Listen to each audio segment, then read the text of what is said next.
Welcome to the Tuesday Topic. I'm Laura McHugh, and this is Terry Cuccinata, and we're with Weichert Realtors Coastal Properties.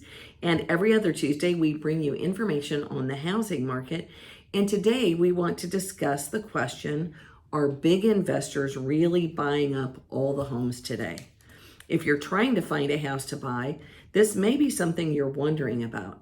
Maybe you've read about it or seen reels on social media saying investors are buying all the homes and it's making it even harder to find what the average buyer is looking for. But spoiler alert, there's a lot of misinformation out there. And so to clear things up, here's the scoop on what's really happening. A lot of big investor activity is actually behind us now.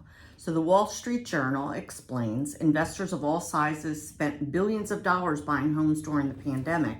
At the 2022 peak, they brought more than 1 in every 4 single-family homes sold. Though more recently, their activity has slowed as interest rates have risen and supply has become tighter. The key here is investor activity has slowed significantly, and even during the peak of the investor buying, 3 out of every 4 single-family homes were purchased by regular, everyday buyers, not investors.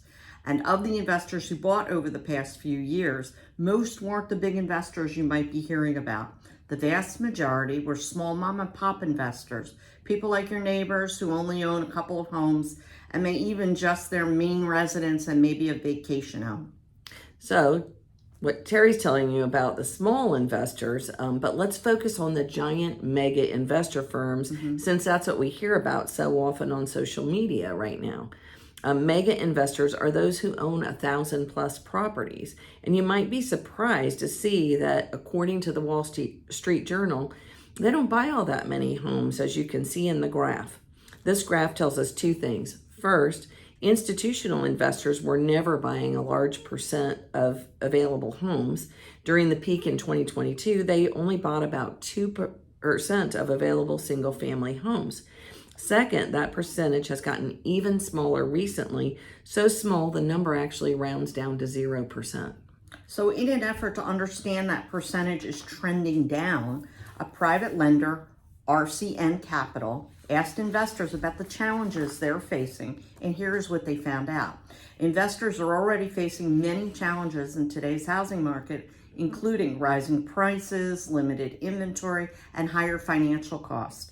Understanding these challenges is important because they show big mega investors aren't taking over the housing market.